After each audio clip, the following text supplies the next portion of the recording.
Di sini, siapa di antara teman-teman yang pernah pergi menuju Subang, Jawa Barat? Jika merasa pernah, apakah kalian tahu mengenai Tanjakan Emen? Ya, tanjakan yang sudah tidak asing lagi di telinga masyarakat Subang karena keangkerannya dan sering terjadi peristiwa kecelakaan yang merenggut korban jiwa. Banyak juga yang percaya jika melewati Tanjakan Emen harus melempar rokok atau uang receh sebagai syarat agar selamat dari kecelakaan. Penasaran dengan cerita yang menyelimuti tanjakan ini? Langsung saja kita let's go.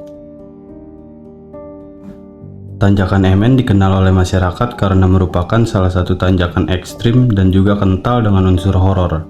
Baru-baru ini, Tanjakan Emen kembali menjadi perbincangan hangat karena peristiwa kecelakaan bus yang mengangkut rombongan pelajar SMK yang berasal dari Depok, Jawa Barat.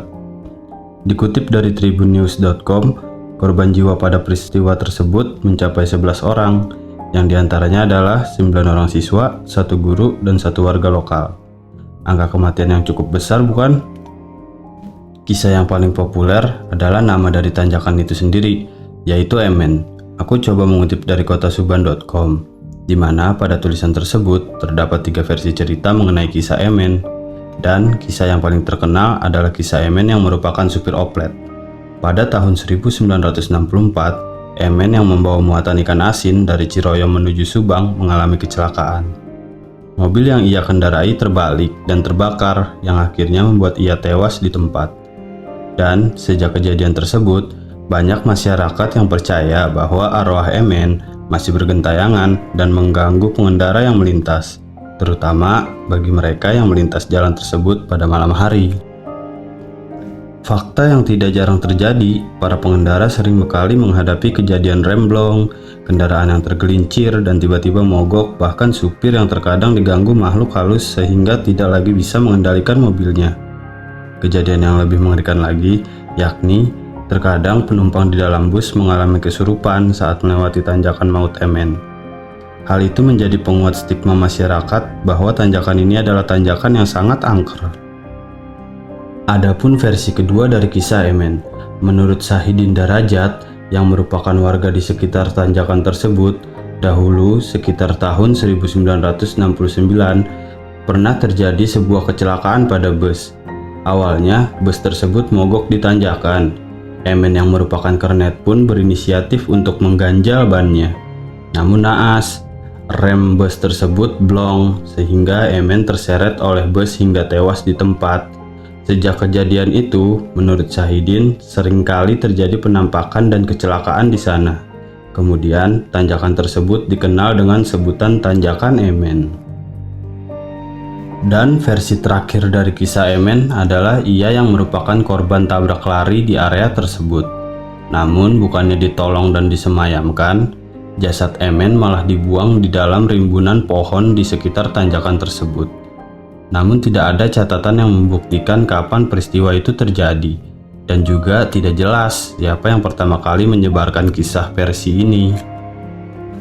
Walaupun memiliki 3 versi cerita, intinya warga sekitar percaya jika arwah Emen ini masih bergentayangan dan mengganggu pengguna jalan saat melintas tanjakan tersebut. Menurut warga, agar tidak diganggu oleh arwah Emen, pengguna jalan yang melintasi tanjakan tersebut harus melemparkan rokok dengan keadaan menyala ke pinggir jalan tersebut. Hal itu mengartikan simbol pemberian rokok kepada Emen, di mana pada semasa hidupnya, Emen dikenal sebagai seseorang yang gemar merokok sambil mengemudi. Beberapa pengemudi lain juga percaya jika melewati tanjakan ini, maka harus membunyikan klakson ataupun melempar uang receh ke sisi jalan pada tanjakan tersebut. Saking fenomenalnya Tanjakan Emen, banyak sekali media, YouTuber, hingga ahli supranatural yang mencari kebenaran terkait misteri yang terjadi di sana. Salah satunya adalah ahli supranatural dari acara televisi yang bernama Kang Hari Mukti Al-Batani. Berdasarkan perbincangan beliau dengan bangsa jin yang berada di sana, jika dilihat dari sudut pandang non-teknis, memang benar adanya tipu daya dari makhluk tak kasat mata. Makhluk itu mencelakai dengan cara membutakan pandangan para pengendara yang lewat di sana. Parahnya lagi, makhluk itu sengaja mencelakakan calon korban untuk dijadikan teman.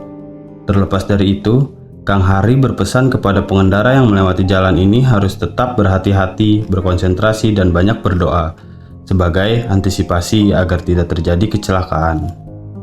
Ada juga YouTuber yang mencoba menguji kebenaran mitos tersebut dengan membawa mobil melewati tanjakan MN sendirian. Menurutnya, kecelakaan yang terjadi di sana merupakan kesalahan teknis yang dapat dijelaskan secara ilmiah. Mulai dari turunan yang curam, belokan yang cukup tajam, hingga kesalahan teknis yang terjadi pada kendaraan. Terkait dengan cerita misteri yang ada di tanjakan MN, pemerintah setempat beranggapan penyebab terjadinya kecelakaan di lokasi yaitu karena faktor kontur jalan yang bermasalah, sehingga akan diadakan perbaikan pada bentuk biometri di kawasan tersebut, supaya dampak dari kecelakaan bisa diminimalisir. Ya, semoga saja cepat selesai ya, dan cepat realisasi. Jika teman-teman memiliki pengalaman saat melintasi tanjakan MN, atau mungkin ada yang tinggal di dekat area tersebut, silahkan share ya. Pun jika ada informasi yang keliru dan mungkin kalian memiliki pendapat lain, silahkan tuangkan pendapat kalian di kolom komentar. Terus tunggu cerita dari hampir sarjana ya. Silahkan like video ini jika kalian suka. Terima kasih.